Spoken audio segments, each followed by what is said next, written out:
قال امرأة كانت تحيض 7 أيام ثم ركبت له لبن ثم تغيرت الدورة الشهرية فأصبحت تمكث 15 يوما، فكيف، هل تستمر أم ترجع إلى عادتها؟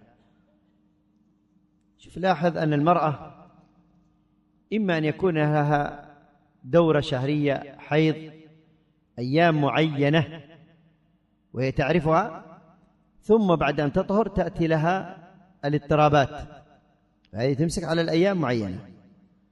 وإما أنها تخرج دما مميزا، دم حيض، وما بعده يخرج دم أحمر خفيف ليس له رائحة، هذا استحاضة.